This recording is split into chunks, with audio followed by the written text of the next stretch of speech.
کوئی آؤ علماء سے پوچھ لیں.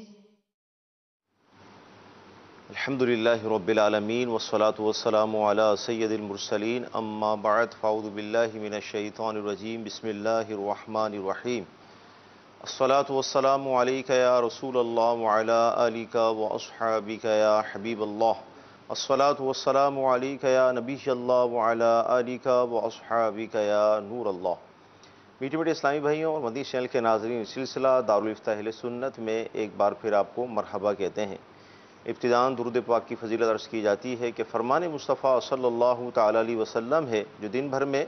1000 مرتبہ درود پاک پڑھے گا وہ مرے گا نہیں جب تک جنت میں اپنی جگہ نہ دیکھ لے. صلو علی الحبیب صلی اللہ تعالیٰ علی محمد صلی اللہ علیہ وسلم.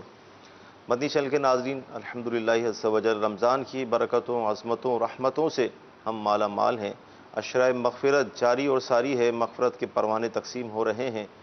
اللہ کے نیک بندے اہل اللہ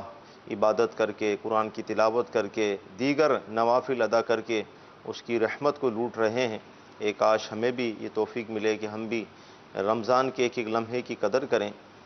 دارالفتہ اہل سنت کا سلسلہ آپ کی خدمت میں موجود ہے. انشاءاللہ آج ہم قرآن کے موضوع پر بھی گفتگو کریں گے. مزید آپ کے کالز اور SMS کے ذریعے بھی انشاءاللہ بہت کچھ سیکھنے کی کوشش کریں گے. مفتی صاحب تشریف فرما ہیں.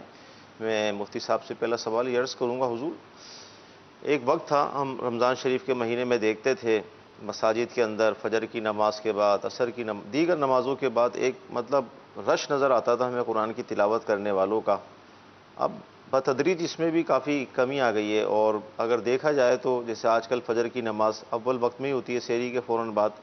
تو نماز کے بعد جو اگر درس وغیرہ ہوتا ہے تو اس کے بعد مساجد بند ہو جاتی ہیں تقریباً. تو قرآن کی تلاوت کا بھی ہم وہ ذوق نہیں پاتے، جبکہ یہ مہینہ تو نزول قرآن کا مہینہ ہے. تو کیا فرمائیں گے آپ اس حوالے سے؟ بسم اللہ الرحمن الرحیم. ماہ رمضان نزول قرآن کا مہینہ ہے، جیسے کہ اللہ تبارک و تعالیٰ قرآن مجید میں ارشاد فرماتا ہے شہر رمضان الذی انزل فیہ القرآن، سبحان اللہ. کہ رمضان وہ مہینہ جس میں قرآن کریم نازل کیا گیا. خود نبی کریم صلی اللہ تعالیٰ علیہ وآلہ وسلم کا معمول تھا کہ آپ علیہ الصلاۃ والسلام ماہ رمضان کے اندر حضرت جبرائیل علیہ السلام کے ساتھ دور فرمایا کرتے تھے. قرآن کریم جو ہے وہ سننے سے لانے کا سلسلہ ہوا کرتا تھا. اور مسلمانوں میں ایک عرصے سے جو ہے وہ یہ عادت جو ہے وہ تھی کہ عام دنوں میں اگرچہ تلاوت نہ کرتے ہوں لیکن ماہ مبارک کے اندر باقاعدہ جو ہے وہ قرآن کریم کا ختم کرتے تھے. اور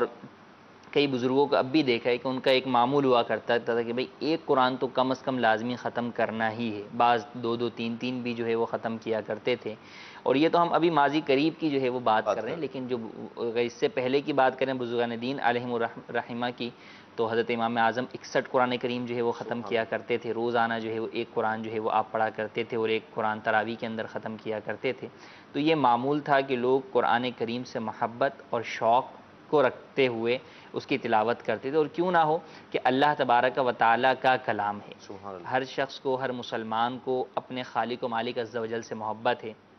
اللہ تبارک و تعالیٰ سے محبت کا تقاضا یہ ہے کہ اس کے کلام کو بار بار جو ہے وہ پڑھا جائے، اس کلام کی جو چاشنی ہے اس سے لطف اندوز ہوا جائے، اس کی جو حلاوت ایمانی ہے اس کو اپنے دل کے اندر محسوس کیا جائے. کہ جب انسان قرآن کریم پڑھتا ہے تو اگرچہ اس کے معنی اور مفہوم کو نہ بھی سمجھتا ہو، پھر بھی بہرحال اس کی ایک اپنی نورانیت اور روحانیت انسان کو حاصل ہوتی ہے. اور اس کے علاوہ خود اس کے پڑھنے پر کتنا ثواب، کے حدیث میں فرمایا کہ ہر حرف کے اوپر جو ہے وہ 10 نیکیاں ہیں. اور پھر فرمایا کہ الف لام میم ایک حرف نہیں بلکہ اس میں الف الگ حرف ہے، لام الگ حرف ہے، میم الگ حرف ہے. تو گویا الف لام میم ہی کسی نے پڑھا تو اس کو 30 نیکیاں جو ہے وہ مل جاتی ہیں. تو یہ واقعی ایک ہے کہ لوگ جو ہے وہ اس سے دور بھی ہوتے چلے جا رہے ہیں کہ عام دنوں میں تو ویسے ہی قرآن کریم جو ہے وہ نہیں پڑھتے، اور اب جو ہے وہ کئی چیزوں کے اندر اس چیز پر اکتفا کر لیا ہے کہ جناب آڈیو یا ویڈیو جناب ہم کیسٹ سن لیں گے یا تلاوت سن لیں گے. اگرچہ تلاوت قرآن کریم جہاں پر سننا فرض ہے وہاں پر علماء نے بیان کیا کہ سننا چونکہ فرض ہے تو جو سننا فرض ہے وہ نفل پڑھنے سے افضل ہے. یعنی قرآن کریم کی تلاوت ویسے کر رہے ہیں تو یہ کرنا نفلی عبادت ہے،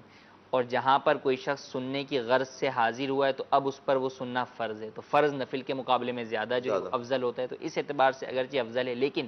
بہرحال پڑھنے میں جو ہر حرف کے بدلے میں ملنے والی نیکی ہے وہ سننے کے اندر نہیں پائی جاتی. صحیح.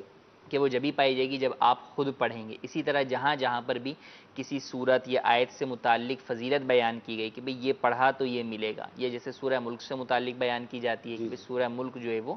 پڑھیں تو عذاب قبر سے محفوظ رہیں گے، تو وہ سننے پر فضیلت ضروری نہیں، صحیح، بلکہ پڑھنے کا ذکر ہے تو جو پڑھنا جانتا ہے وہ تو خود ہی تلاوت کرے۔ ٹھیک، ہاں جو پڑھنا نہیں جانتا تو وہ اب اللہ تبارک و تعالیٰ سے جو ہے وہ امید رحمت کی امید رکھتے ہوئے سننے پر اکتفا کرے، تو امید ہے کہ اللہ تبارک و تعالیٰ اسے بھی جو ہے وہ اس کی رحمت اور برکت عطا فرمائے۔ لیکن جو پڑھنا جانتا ہے اس کو فضیلت جبھی ملے گی جب وہ خود اس کی تلاوت کرے گا۔ تو قرآن کریم کی بہرحال تلاوت کرنی چاہیے،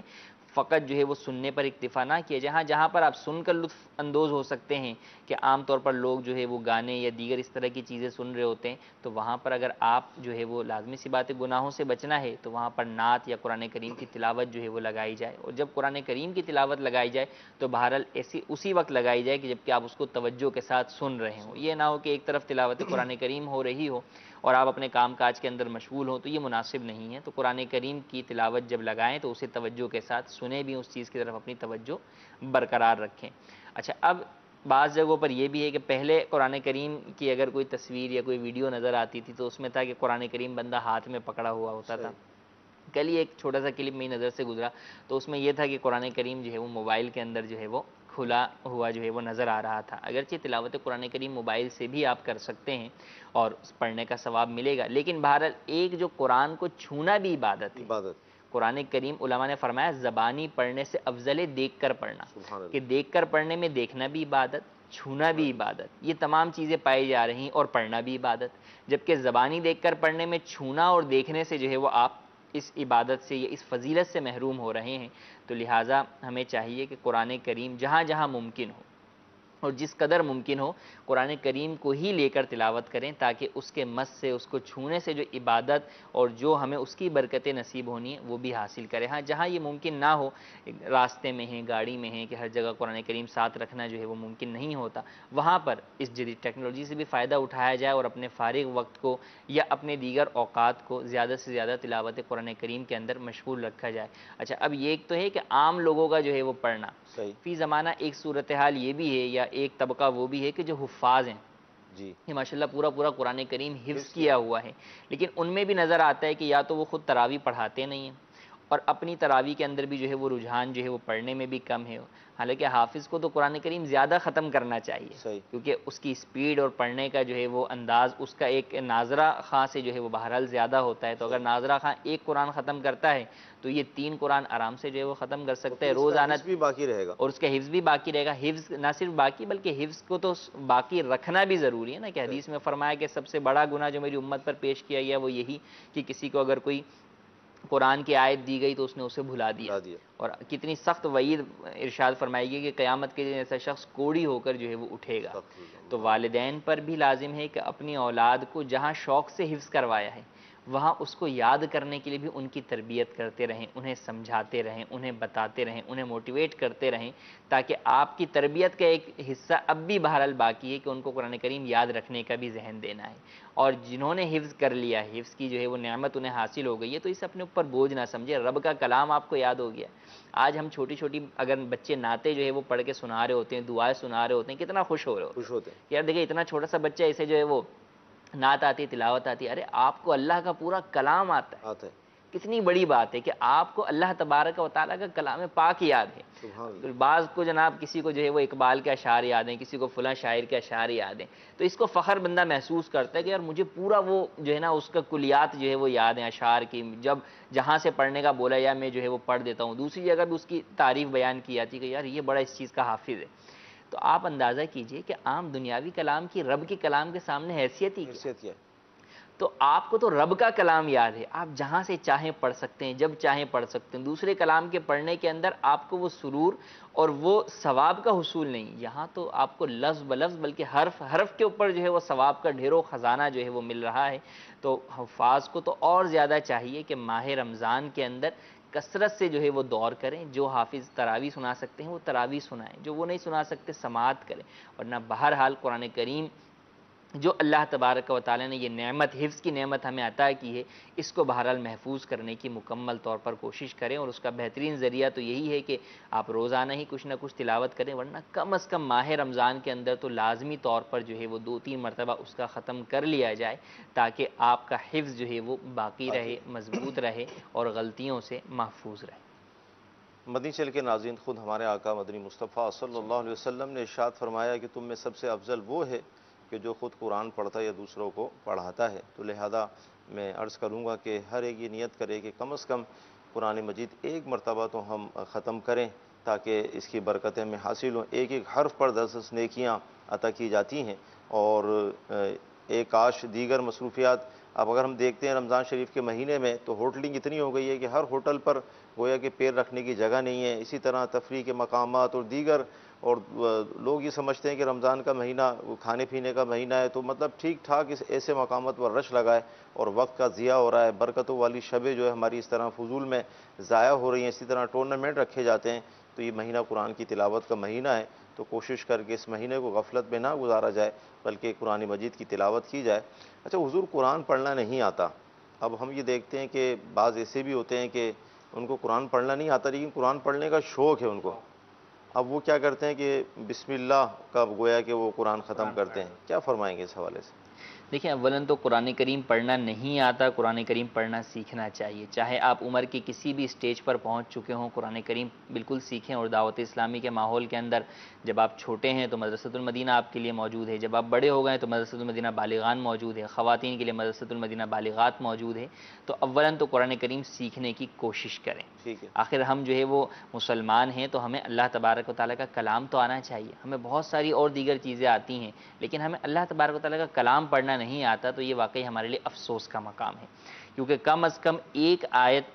درست قواعد و تخریج کے مطابق سیکھنا تو فرض ہے، کیونکہ نماز کے اندر ایک آیت کا پڑھنا فرض ہے، صحیح، اور سورہ فاتحہ اور اس کے ساتھ جو ہے وہ ایک چھوٹی سورت یا 3 چھوٹی آیتیں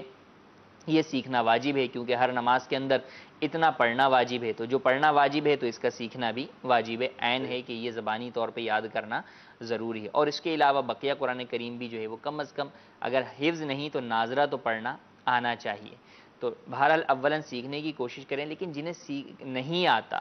تو اب وہ کیا کریں؟ اب نہیں آتا کہ 2 صورتیں ہیں، ایک یہ کہ وہ پڑھتے ہیں تو ان کے مخارج اس قدر غلط ہیں کہ لحن جلی کی غلطی واقع ہوتی ہے، جس کی وجہ سے معنی فاسد ہو جاتے ہیں،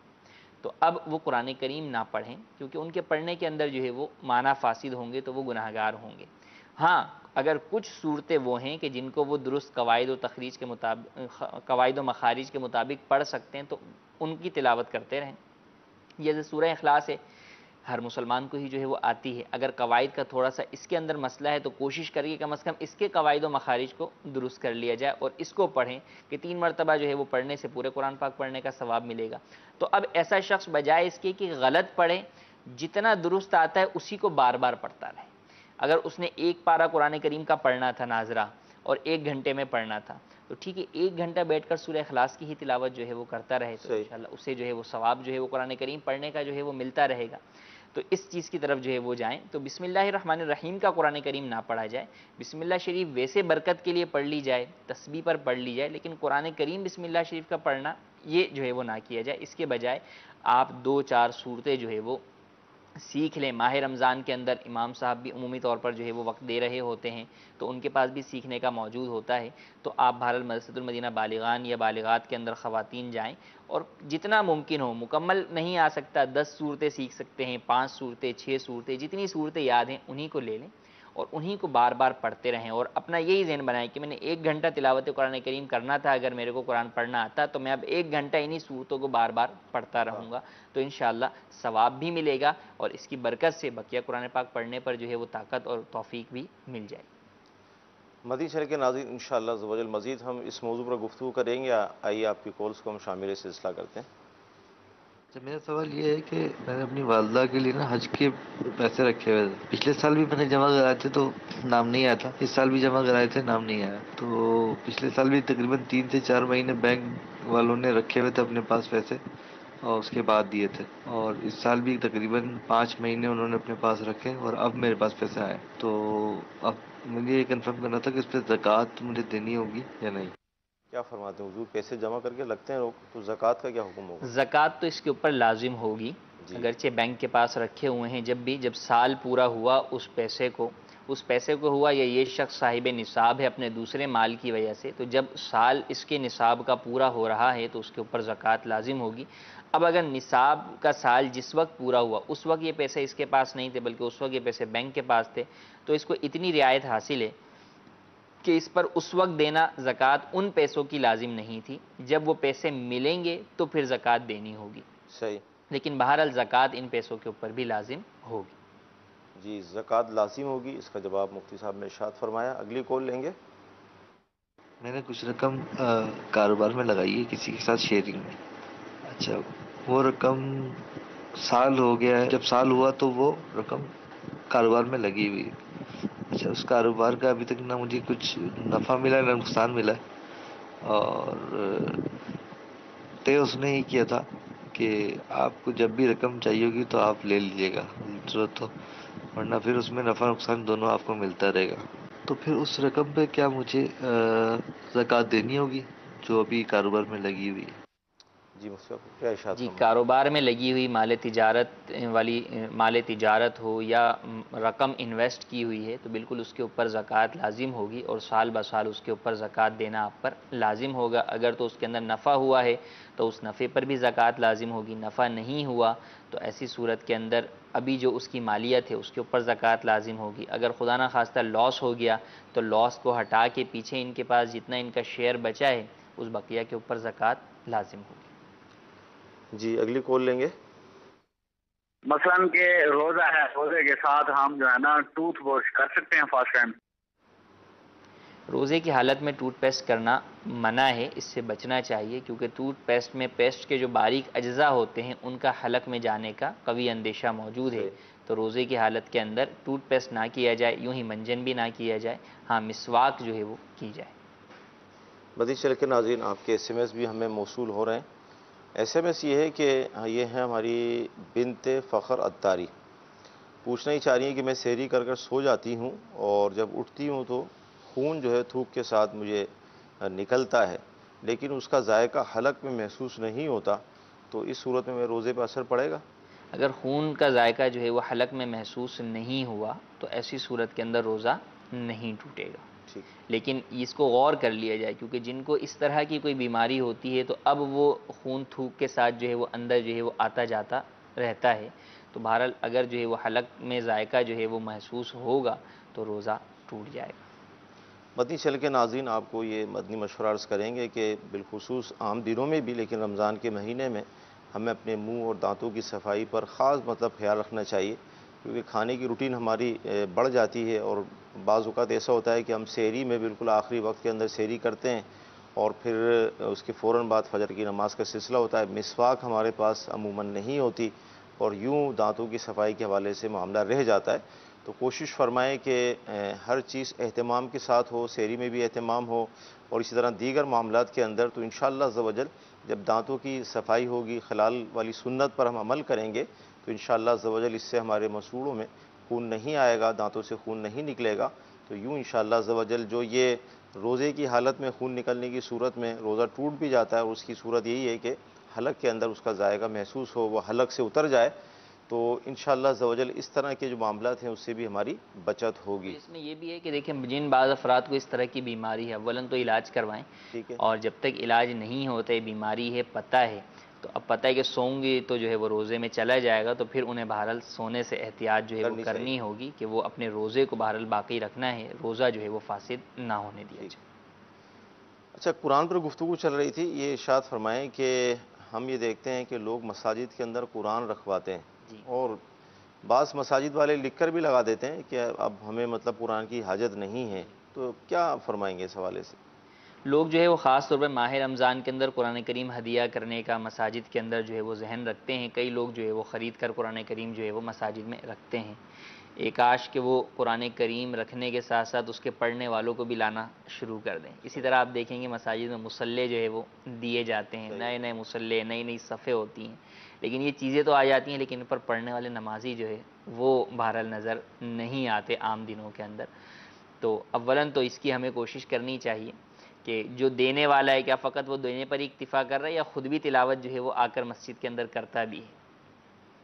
باقی جہاں تک اس کا تعلق ہے کہ دینا تو بہرحال جائز ہے، اور اچھی نیت کے ساتھ دینا یقیناً ثواب کا کام ہے، کہ یہ صدقہ جاریہ کے کاموں میں سے وہ ان صدقات میں سے ہے جو کہ جاری رہنے والے ہیں، کہ جب تک لوگ پڑھتے رہیں گے اس کو ثواب جو ہے وہ ملتا رہے گا، اور لوگ دیتے بھی اسی غرض سے، اسی لیے بس اوقات لکھ بھی دیتے ہیں کہ اس حال ثواب فلاں دادی دادا مختلف جو ہے وہ الفاظ بھی لکھے ہوئے ہوتے ہیں۔ ہاں، یہاں پر ایک بات کا خیال رکھنا ضروری ہے کہ جب آپ کو دکھ رہا ہے کہ مساجد میں پہلے سے ہی قرآن کریم موجود ہیں اچھی خاصی تعداد کے اندر، تو اب وہاں پر نہ دیں، کیونکہ آپ جس مقصد کے لیے وہاں پر دے رہے ہیں کہ لوگ پڑھیں گے تو وہ پڑھا ہی نہیں جائے گا، وہاں پر جو پڑھنے والے ہیں وہ ہیں ہی چند افراد، اور ان کے لیے مناسب مقدار میں جو ہے وہ قرآن کریم موجود ہے، صحیح۔ تو لہٰذا وہاں پر جو ہے وہ نہ دیے جائے، اس کے بجائے آپ کسی اور مسجد میں دیں، یا عموماً مساجد میں وہی جو آپ نے بات شروع میں کی کہ پڑھنے والے ہیں ہی کتنے۔ صحیح۔ ہاں، مدارس کے اندر جو ہے وہ کافی اس کی ضرورت محسوس ہوتی ہوتی ہے کہ بھئی مدارس میں بچے پڑھنے والے ہوتے ہیں، ان کو قرآن کریم شہید بھی ہو جاتے ہیں، بچے آتے رہتے ہیں جاتے رہتے ہیں نئے پرانے، تو مدارس کے اندر دیا جائے تو یہ زیادہ بہتر ہے کہ مدارس کے اندر بچوں کا یہ پڑھنے کا سلسلہ جو ہے وہ چلتا رہے گا اور آپ کو ثواب بھی ملتا رہے گا۔ ہاں، یہ ہو سکتا ہے کہ جس مثال کے طور پہ آپ نے دیکھا کہ ایک مسجد کے اندر جو ہے وہ قرآن کریم تو موجود ہے لیکن وہاں پر ترجمہ قرآن کنز الایمان موجود نہیں ہے، صحیح۔ یا وہاں پر تفسیر صراط الجنان موجود نہیں ہے، یا جناب جو ہے وہ خزائن العرفان یا نور العرفان موجود نہیں ہے، لیکن اس طرح کے بھی کچھ کلام پاک مسجد میں ہونے چاہیے ترجمہ تفسیر والے، تاکہ جو نمازی ترجمہ تفسیر مختصر پڑھنا چاہیں تو وہ پڑھیں۔ تو یہ کرنا چاہیے کہ پھر آپ یہ کریں، خاص طور پر فی زمانہ آسان جو تفسیر ہے اردو کے اندر تفسیر صراط الجنان ہے، تو اب اس کا سیٹ ہے 10 جلدوں کا، تو اب کوشش کرے کہ کوئی اس کو جو ہے وہ مسجد کے اندر جو ہے وہ رکھ دے، تاکہ لوگ جو آتے جاتے ہیں قرآن پڑھتے ہیں تو وہ ایک مستند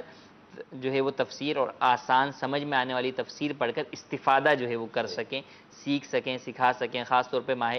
رمضان میں اعتکاف کا جو اشرا ہوتا ہے اس کے اندر جو ہے وہ لوگ جو معتکفین ہوتے ہیں خاص طور پہ ان کے پڑھنے کا ذہن ہوتا ہے، تو وہ بھی مستند تفسیر موجود ہوگی تو اسے اچھے طریقے سے پڑھ سکیں گے، سمجھ سکیں گے، مختلف مواقع پہ اس سے درس ہو سکے گا۔ اچھا، مساجد میں جو دعوت اسلامی کے تحت جو مدنی حلقہ روزانہ فجر کے بعد لگتا ہے اس کے اندر جو ہے وہ 3 آیت جو ہے وہ پڑھی جاتی ہیں تفسیر کے ساتھ، تو اس کے اندر جو ہے وہ معاونت ملے گی، تو یوں انشاءاللہ آپ کے لیے صدقہ جاریہ ہوگا۔ اب انتظامیہ کے لیے جیسا آپ نے کہا کہ بعض انتظامیہ واقعی یہ لگا دیتی ہیں اور یہ اچھا ہے کہ بھئی جو ہے وہ یہاں پر جو ہے وہ نہ دیں، یہاں پر حاجت نہیں ہے۔ اب اگر زیادہ ہو جائے یا اس کے باوجود بھی بعض لوگ جو ہے وہ رکھ کر چلے جاتے ہیں تو اب انتظامیہ کیا کرے؟ تو انتظامیہ ان اضافی قرآن مجید کو دیگر مساجد میں یا مدارس میں دے سکتی ہے، ان کے لیے یہ جائز ہے۔ تو اگر وہ یہ محسوس کرتے ہیں کہ ہمارے ہاں قرآن کریم جو ہے وہ اضافی ہو رہے ہیں، اب اتنے نسخوں کی حاجت نہیں ہے، تو وہ نسخے جو ہے وہ دیگر ان مساجد میں جہاں ضرورت ہے، حاجت ہے، یا مدارس میں دے سکتے ہیں۔ بہت پیارا مفتی صاحب نے ہمیں مشورہ عطا فرمایا کہ دعوت اسلامی کے تحت جو مدارس المدینہ چل رہے ہیں ان کی تعداد تقریباً 2.25 ہے، جس میں 1,22,000 سے زائد مدنی منع اور منیہ قرآن مجید کی تعلیم کو حاصل کر رہے ہیں۔ یعنی اگر ہم یہ کہیں کہ 1,22,000 قرآن مجید ہر وقت چاہیے، کیونکہ جو ناظرہ پڑھنے والے ان کو بھی چاہیے، جو حفظ کرنے والے ان کو بھی، تو مدنی مشورہ یہی ہے کہ اگر آپ قرآن مجید دینا چاہتے ہیں، رکھوانا چاہتے ہیں، تو اس کی مجلس سے آپ رابطہ کر لیں انشاءاللہ عز و جل، یوں وہاں پر قرآن پڑھا بھی جائے گا، اور جو آپ کا مقصد بھی تھا کہ قرآن پڑھا جائے تاکہ جو بھی آپ کی نیت تھی ثواب کے حصول کے لیے، تو انشاءاللہ وہ بھی آپ کو حاصل ہوگا۔ اچھا حضور، یہ ارشاد فرمائیں کہ روزے کی حالت میں SMS یہ آیا ہے کہ بعض اوقات ہونٹ پھٹ جاتے ہیں، اسلامی بہنیں اسلامی بھائی مختلف چیزیں استعمال کرتی ہیں اور کرتے بھی ہیں اسلامی بھائی ہونٹوں پر، تو کیا فرمائیں گے اس سے؟ کہ چپسٹک وغیرہ لگانا یا کوئی جو ہے وہ مرہم وغیرہ لگانا روزے کی حالت میں ہونٹوں پر یہ جائز ہے، جبکہ بیرونی سطح پر لگایا جائے۔ صحیح۔ اندرونی سطح پر اگر لگائیں گے تو اس سے بار بار زبان یا جو ہے وہ تھوک وغیرہ اس سے ہو کر اندر جائے گا، تو اب اگر وہ جائے گا اور اس کا ذائقہ حلق میں محسوس ہوگا تو روزہ بھی ٹوٹ جائے گا۔ تو روزے کی حالت میں بیرونی سطح پر لگائیں، جس کو عادت بھی ہو کہ وہ اس چیز کا خیال رکھ سکتے ہیں۔ بعض لوگ بیرونی سطح پہ لگا کر بھی جو ہے وہ اس کو جو ہے وہ منہ کے اندر جو ہے وہ ہونٹوں کے بیرونی حصے کو بھی لیتے ہیں، تو انہیں بھی احتیاط ہی کرنی چاہیے کہ وہ روزے کی حالت میں نہ لگائیں۔ روزہ افطار کے بعد صبح سحری تک کا کافی وقت ہوتا ہے، تو اس وقت جو ہے وہ ان چیزوں کو لگایا جائے۔ جی اگلی کال لیں گے۔ ناک میرا بند ہو جاتا ہے، اس کے لیے مجھے زینوسن استعمال کرنی پڑتی ہے، سپرے استعمال ہو سکتا ہے یا نہیں ہو سکتا ہے؟ اگر نہیں ہو سکتا اس کی اور دوسری صورت کیا کریں پھر اس کی؟ روزے کی حالت میں شاید ان کی ناک بند ہو جاتی ہے، جس کی وجہ سے وہ اسپرے وغیرہ کچھ استعمال کرتے ہیں۔ دیکھیں اسپرے کوئی استعمال کریں گے یا کوئی اور چیز جس کو جو ہے وہ اندر کھینچیں گے دوا کو، تو اس سے تو روزہ ٹوٹ جائے گا۔ ٹھیک ہے، ہاں ایک یہ ہے کہ مثال کے طور پہ بام وغیرہ کوئی چیز ہے جس کو ناک کے بیرونی حصے کے اوپر ہی جو ہے وہ لگا لیا، صحیح، تو اب اس کی خوشبو کی وجہ سے جو ہے وہ ناک کھل جاتا ہے، تو اس میں حرج نہیں ہے، اس سے نہیں روزہ ٹوٹے گا۔ ٹھیک۔ جی اگلی کال۔ عامر اتاری مفتی صاحب کی بارگاہ میں عرض یوں ہے کہ کیا عطر کو سونگھنے سے یا اگربتی کو سونگھنے سے روزہ ٹوٹ جاتا ہے؟ اگربتی کا دعا اگر ناک میں چلا گیا کیا اس کا روزہ ٹوٹ جائے گا؟ جی عطر کو عطر سونگھنے سے تو روزہ نہیں ٹوٹتا، ہاں البتہ اگربتی کی خوشبو دور سے کہیں آ رہی ہے اور خوشبو جا رہی ہے تو نہیں ٹوٹے گا، لیکن اگر اس کا دھواں جو نکل رہا ہے اس کو اگر کوئی قصدن جو ہے وہ سونگھے گا سونگے گا، یا کھینچے جو گا، کھینچے گا، یا جس طرح لوبان ہے یا وہ لوبان دان کو لا کر وہاں پر جس طرح دھونی لینے کا جو ایک جی، جی۔ انداز ہوتا ہے، اسٹیم لینے کا انداز، اس طور پہ وہ اس کو قصدن جو ہے وہ کھینچے گا تو پھر بہرحال روزہ ٹوٹ جائے گا۔ جی اگلی کال۔ کہ کم از کم انسان کے پاس کتنے پیسے ہونے چاہیے جس پر وہ زکوٰۃ جو ہے وہ واجب ہے؟ یہ کیا فرماتے ہیں حضرت؟ کتنے پیسے ہوں؟ کتنے پیسے ہوں؟ پیسوں کے اعتبار سے دیکھیں تو 52.5 تولہ چاندی کی مالیت کے برابر حاجت اصلیہ سے زائد اگر اس کے پاس پیسے ہوں اور اس کے اوپر قرض وغیرہ بھی نہ ہو، یا قرض ہو تو اس کے مائنس کرنے کے بعد اس کے پاس اتنے پیسے بچیں، تو ایسی صورت میں اس پر زکوٰۃ لازم ہوگی۔ آج کل ہمارے ہاں ملک پاکستان میں تقریباً 40,000 کے قریب جو ہے وہ 52.5 تولہ چاندی کی قیمت بنتی ہے۔ تو اب جب بھی کوئی شخص جو ہے وہ اپنے اوپر زکوٰۃ کی کیلکولیشن کا وقت دیکھ رہا ہے، اس وقت دیکھ لے کہ اس کے ملک میں کتنا جو ہے وہ اماؤنٹ بنتا ہے 52.5 تولہ چاندی کا، اس حساب سے، لیکن یہ منیمم ہے کہ اس کے اوپر پیسوں کے اعتبار سے زکوٰۃ لازم ہوگی۔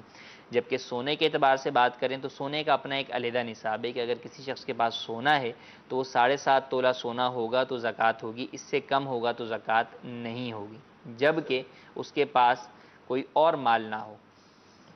اگر 7.5 تولہ سے سونا کم ہے لیکن ساتھ میں چاندی ہے یا پیسہ ہے یا مال تجارت ہے یا پرائز بانڈ ہے، اور 7.5 تولہ سے کم سونے کو اور ان دیگر چیزوں کو اگر مکس کریں تو ان کی قیمت جو ہے وہ بن جاتی ہے 52.5 تولہ چاندی یا اس سے زیادہ، تو پھر بہرحال زکوٰۃ لازم ہوگی۔ ٹھیک۔ جی اگلی کال۔ اچھا پوچھنا یہ تھا کہ جو روزہ ہے کچھ لوگ کہتے ہیں افطاری تھوڑی لیٹ کی تو مکروہ ہو جاتا ہے، اس کے متعلق ارشاد فرما دیں کہ روزہ مکروہ کتنے وقت بعد ہوتا ہے؟ سورج غروب ہوا لیکن تاخیر کتنی کریں گے کہ مکروہ ہوگا؟ دیکھیں بلا وجہ تاخیر جو ہوگی اس سے روزہ جو ہے وہ اس میں کراہت آئے گی کہ افطار میں جلدی کرنے کا حکم دیا گیا،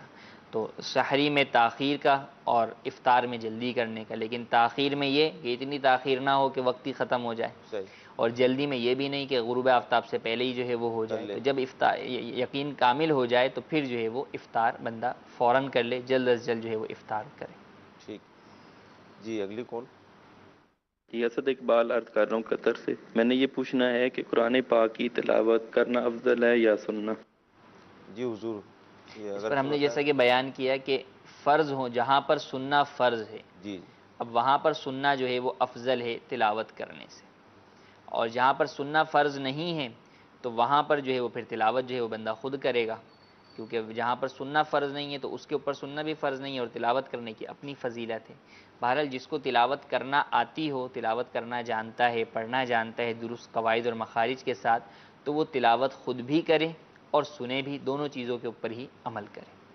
اب قرآن مجید کا جیسے انہوں نے سوال کیا تو ہم یہ دیکھتے ہیں کہ بعض اوقات اعتکاف کے دنوں میں جیسے آخری عشرے کا اعتکاف ہوگا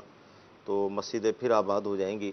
تو قرآن مجید ختم کے حوالے سے ہم دیکھتے ہیں کہ ایک مقابلے والی صورت بن جاتی ہے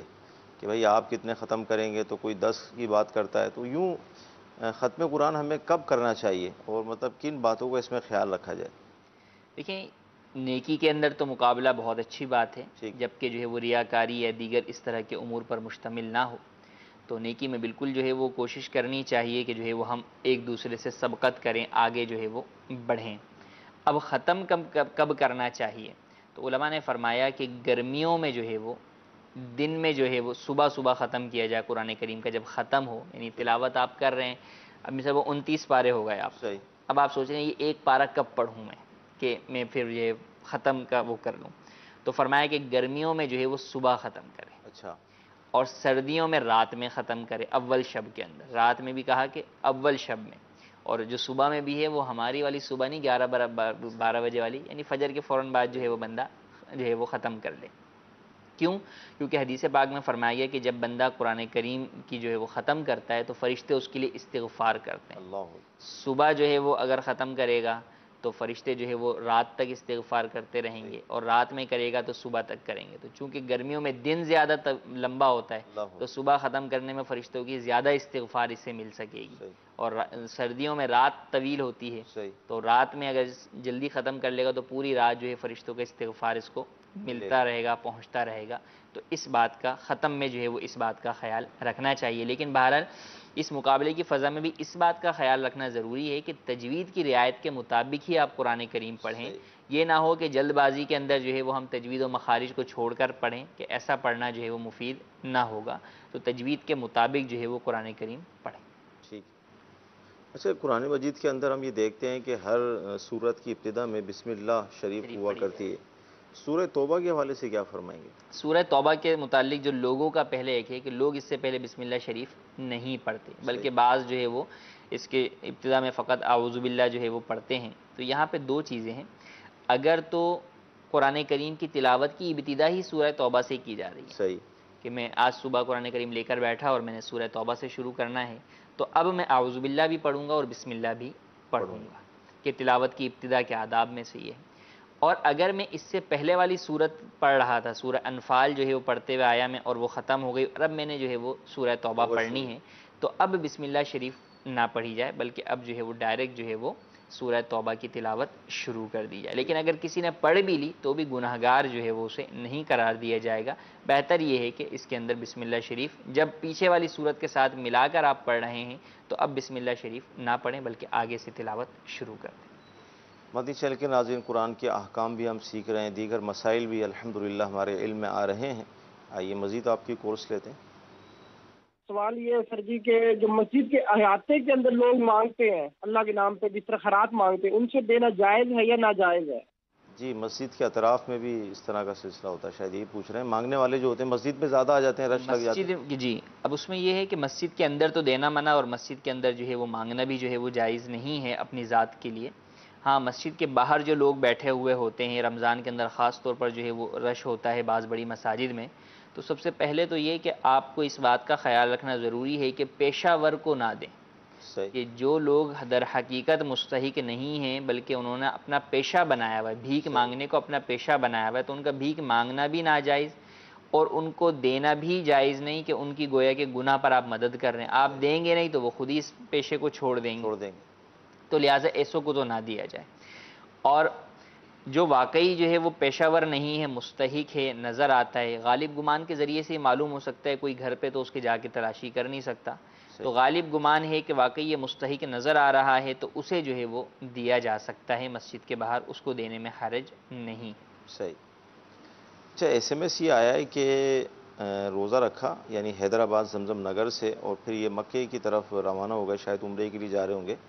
تو اب روزہ افطار کہاں سے کریں؟ یہ ہمارے ندیم بھائی ہیں، کہاں کے ٹائم کے حساب سے افطار کیا جائے گا؟ افطار کے وقت جہاں پر موجود ہوں گے وہیں کے مطابق جو ہے وہ کریں گے۔ اب اگر پاکستان میں افطار جو ہے وہ پہلے ہو جاتا ہے، پہلے ہی ہوتا ہوگا نا ہمارے 2 گھنٹے کا فرق ہے،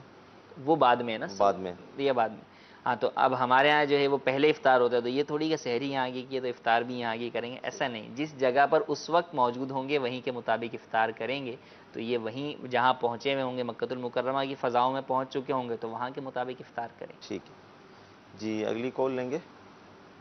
مختار اتاری مرکز الاولیاء لاہور سے عرض کر رہا ہوں۔ مفتی صاحب کی بارگاہ میں ایک سوال عرض کرنا تھا کہ میں لاہور میں رہتا ہوں، گاؤں میں ہم جاتے ہیں عید وغیرہ منانے کے لیے، تو کیا جب ہم عید الفطر منانے کے لیے اپنے گاؤں میں جائیں گے تو صدقہ فطر جو ہے، کیونکہ بچے وہاں پہ اپنے ماموں کے گھر میں ٹھہرتے ہیں، تو کیا صدقہ فطر ان کو ادا کرنا ہوگا یا ہم ہی ادا کریں گے؟ صدقہ فطر ماموں دیں گے یا ابا دیں گے؟ صدقہ فطر جو ہے وہ والد پر ہی لازم ہوگا، بچے کہیں بھی ٹھہرے ہوئے ہوں۔ بہرحال صدقہ فطر باپ پر لازم ہوگا، کہ باپ غنی ہے تو اس پر اپنی طرف سے اور اپنی نابالغ اولاد کی طرف سے صدقہ دینا واجب ہے، تو باپ جو ہے ان کا صدقہ فطر ادا کرے گا۔ ٹھیک جی، اگلی کال۔ عبدالغفار، سوال یہ ہے جاگنی ہے صبح 6 بجے جاگ ہوئی ہے صبح، اگر صبح گلولی کر کے نا پھر روزہ اگر نیت پڑھ لی جائے پھر روزہ ہے کہ نہیں ہے؟ رمضان کی روزے کی نیت کا وقت بتا دیں، کیونکہ بعض اوقات یہ ہوتا ہے کہ سحری نکل گئی اب تو روزہ بھی گیا۔ نیت زہوہ کبریٰ سے پہلے، جسے عوام زوال کا وقت کہتے ہیں، اس کا وہ وقت شروع ہونے سے پہلے تک رمضان کے روزے کی نیت ہو سکتی ہے، جبکہ صبح صادق کے بعد کچھ کھایا پیا نہ ہو جان بوجھ کر۔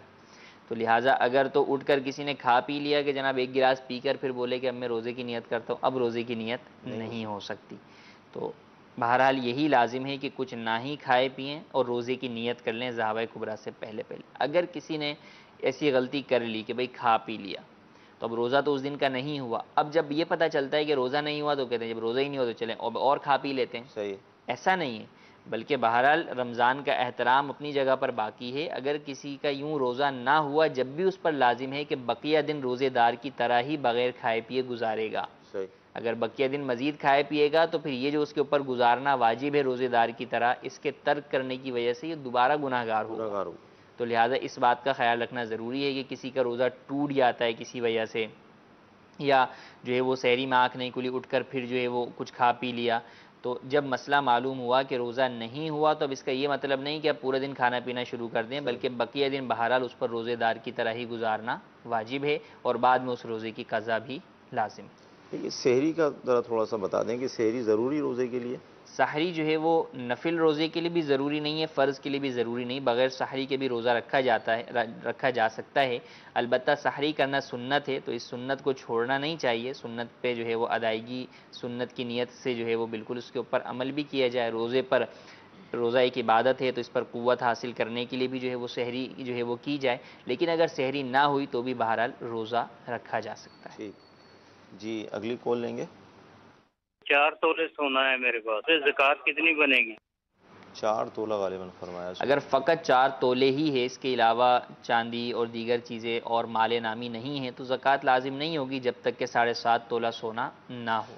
اور اگر 4 تولہ کے ساتھ عموماً دوسرا مال ہوتا ہی ہے، بندے کے پاس کچھ نہ کچھ اضافی پیسے بھی ہوتے ہیں، تو اب اگر پیسے دیگر ساتھ میں موجود ہیں تو پھر بہرحال سونے اور وہ اضافی پیسوں کی دونوں کی قیمت ملا کر دونوں کے اوپر ٹوٹل پہ زکوٰۃ ادا کریں گے۔ ٹھیک،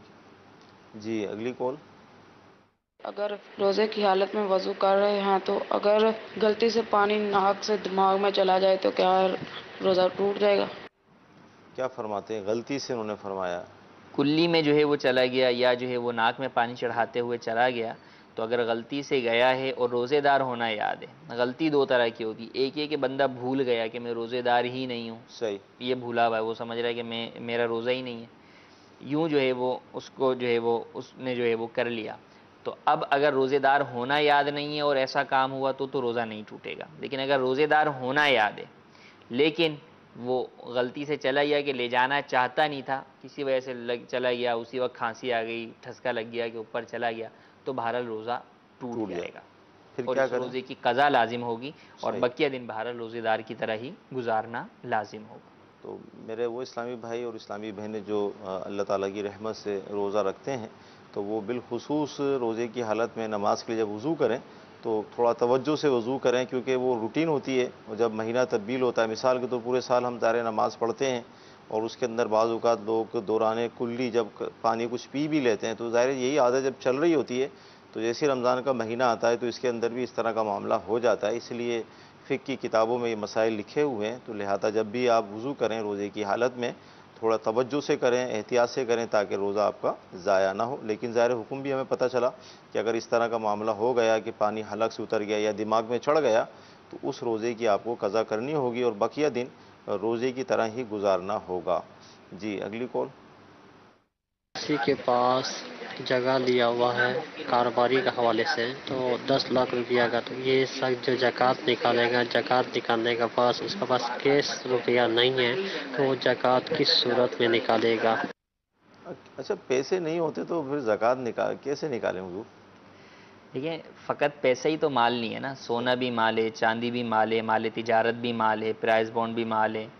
تو جو مال تجارت ہے آپ کے پاس وہ مال ہے، اسی کو زکوٰۃ کے اندر ادا کیجئے۔ سونے پہ اکثر خواتین کہتی ہیں کہ ہم کماتے تھوڑی ہیں، جو ہمارے پاس پیسے ہوں ہم زکوٰۃ کس سے دیں گے، سونا ہے ہمارے پاس تو سونے سے ہی زکوٰۃ ادا کیجئے۔ اگر انگوٹھی دے دیں گے تو اس کا سیٹ تو خراب ہو جائے گا نا دینے سے۔ اب یہ ہے کہ دیکھیں سیٹ خراب ہوگا تو پھر اس کے لیے متبادل کی طرف جائیں یا تو کسی سے قرض لے کر زکوٰۃ ادا کر دیں، تو یہ صورت کرے۔ لیکن بہرحال جو اس میں موجود رہنے کی وجہ سے ہو سکتا ہے پورا سیٹ ہی تباہ ہو جائے، کیونکہ زکوٰۃ کا مال تو جس مال میں موجود ہوتا ہے اسے ہلاک کر دیتا ہے۔ صحیح۔ تو اس چیز کی طرف جو ہے وہ کوشش کی جائے کہ کسی بھی طریقے سے زکوٰۃ ادا کریں، اور اس کے اندر اس بات کی اجازت ہے کہ آپ جو ہے وہ کسی سے قرض لے کر ادا کر دیں، بعد میں اس کو قرض جو ہے وہ دوسرے پیسوں سے ادا کر دیں۔ تو جو پلاٹ یا مکان اگر کوئی بیچنے کے لیے خریدا ہوا ہے تو اس کے اوپر زکوٰۃ لازم ہوگی، تو بہرحال اس کی مالیت کے اعتبار سے اس کی زکوٰۃ ادا کرنی ہوگی۔ کیش نہیں ہے تو کسی سے قرض لے کر یا پھر اس کو بیچ کر یا کوئی اور چیز اپنی بیچ کر اس کے ذریعے سے زکوٰۃ لازمی طور پر وقت پر ادا کیجیے۔ یعنی مدنی چینل کے ناظرین، زکوٰۃ کو نکالنے کا راستہ نکالنا چاہیے کہ زکوٰۃ ہم کس طرح ادا کریں گے۔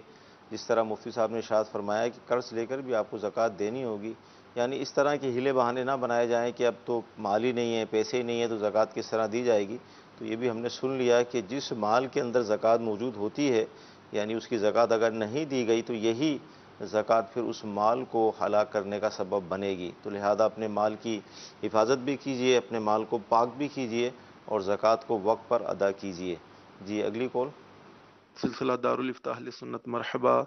ماشاء اللہ، بڑے پیارے مدنی پھول، بہت پیاری معلومات عطا کی جاتی ہیں اصلاح امت کے لیے۔ اور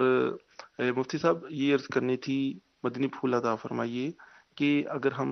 گھر میں، باہر، دوستوں میں، رشتہ داروں میں اس طرح سرعام پوچھتے ہیں تم نے روزہ رکھا یا تم نے نہیں روزہ رکھا، تو بے باکی سے جو جواب دیا جاتا ہے نہ رکھنے کی صورت میں، جیسے نماز کا پوچھا جائے، کچھ اللہ کا دیا سب کچھ ہوتا ہے، حج کا کہا جائے، زکوٰۃ کا کہا جائے، تو بے باکی سے اس کا جواب دینا اور اس کو ڈی گریڈ کرنے کی کوشش کرنا اور اہمیت نہ دینا، اس پر مدنی پھول عطا فرمائیے کہ اصلاح کے انداز میں ہمارا انداز دوسرے کے لیے کیا ہونا چاہیے۔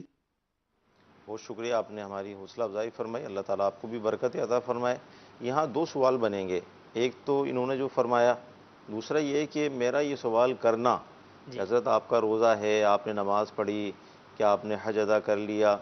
کیا فرمائیں گے؟ دیکھیں، ایسا سوال کرنا کہ جس کے جواب میں آپ کو پتہ ہے کہ سامنے والے نے گناہ کا جو ہے وہ اظہار کرنا ہے اپنا، تو ایسا سوال بھی نہیں کیا جائے گا کہ اس سوال کے ذریعے سے آپ گویا اسے گناہ کے اظہار پر مجبور کر رہے ہیں یا جھوٹ پر مجبور کریں گے، اور جھوٹ بھی بولنا جائز نہیں، اور گناہ اگرچہ ہو گیا لیکن اس کا لوگوں کے سامنے ظاہر کرنا یہ بھی جائز نہیں ہے۔ ہاں ایک یہ ہے کہ دکھ رہا ہے کہ کوئی شخص جو ہے وہ سامنے کچھ کھا پی رہا ہے رمضان کے اندر، تو اب اس کو جو ہے وہ تھوڑا احساس دلانے کے لیے اسے کہنا کہ یار ماہ رمضان ہے اور آپ نے روزہ نہیں رکھا، تو کیا کوئی عذر وغیرہ ہے آپ کا، اس طرح کا کوئی جو ہے وہ تفہیمی انداز کے اندر جو ہے وہ سمجھانے والا جو ہے وہ انداز اختیار کرنا، یہ ایک علیحدہ ہے۔ ورنہ ڈائریکٹ کیوں سوال نہیں کرنا چاہیے کہ بھئی آگے ویسے ہی آپ آفس میں پوچھیں، ہاں بھئی آج کس کس کا روزہ ہے اور کس کس کا نہیں ہے، ذرا مجھے بتاؤ، تو یہ آپ کا کام بھی نہیں ہے، اور بلا وجہ جس کا نہیں ہوگا وہ بتائے گا تو وہ گناہ کا اظہار کرے گا۔ آج کسی کے بارے میں محسوس ہو گیا، پتہ چل گیا کھاتے پیتے ہوئے یا ویسے،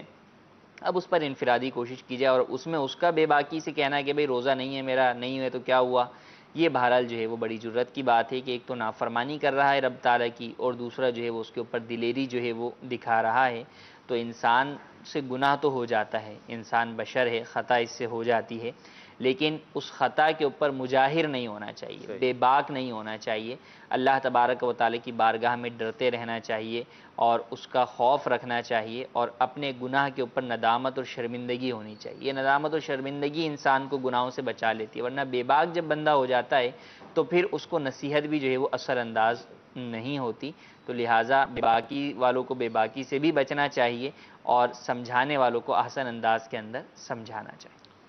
مدنی چینل کے ناظرین، سلسلے کا وقت ختم ہو رہا ہے، ایک ایس ایم ایس لیں گے۔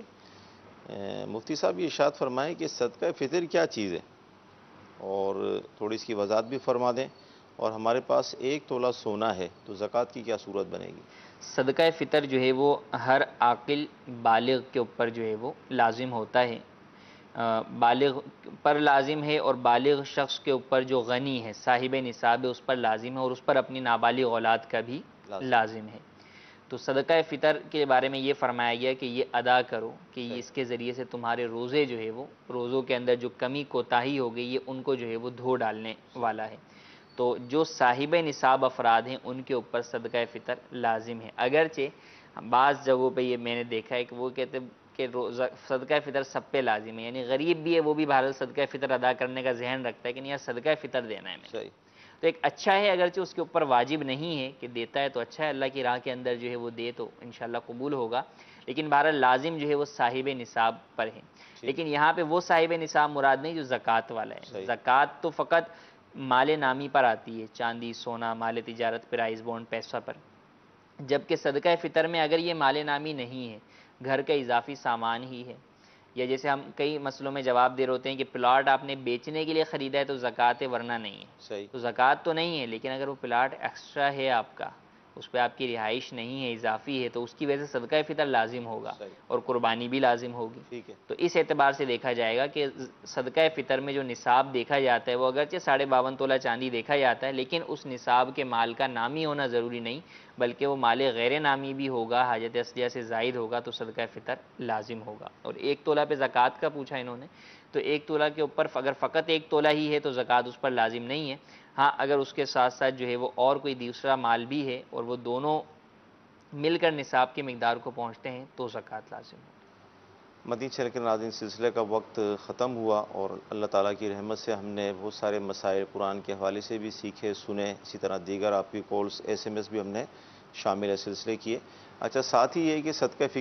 فطر کے حوالے سے مفتی صاحب نے ارشاد فرمایا، تو اللہ تعالیٰ کی رحمت ہے، دعوت اسلامی بہت ساری چیزوں میں ہماری رہنمائی کرتی ہے، تو صدقہ فطر کے حوالے سے ہمیں یہ ذہن دیا گیا کہ ہم ایک عرصے سے بلکہ بچپن سے گندم کے حوالے سے ہی دے رہے ہیں، یعنی جیسے وہ بچپن سے اگر ہم شروع کریں تو 10 روپے، 15 روپے، اور آج 100 روپے تک یہ معاملہ پہنچ گیا، لیکن صدقہ فطر جو ہے وہ جو کے حوالے سے بھی دیا جاتا ہے، اسی طرح کشمش اور کھجور کے حوالے سے بھی دیا جاتا ہے، تو لہذا جن کو اللہ تعالیٰ نے نوازا ہے وہ کوشش کر کے 250 روپے کے حساب سے فی کس دے دیں، یعنی جو کے حساب سے۔ اسی طرح جو مزید مطلب اس میں برکت چاہتے ہیں کہ اللہ کی راہ میں اور زیادہ دیں تو وہ 1600 روپے کے حساب سے بھی صدقہ فطر ادا کر سکتے ہیں، انشاءاللہ تعالیٰ مزید آپ کو برکتیں ملیں گی۔ اللہ تعالیٰ کی بارگاہ میں دعا کرتے ہیں کہ اللہ تعالیٰ آج کا ہمارا سلسلہ اپنی بارگاہ میں قبول فرمائے، جو ہم نے سنا ہے، جو سیکھا ہے، اس پر عمل کرنے کی توفیق عطا فرمائے۔ آمین۔ صلو علی الحبیب صلی اللہ تعالی علی محمد۔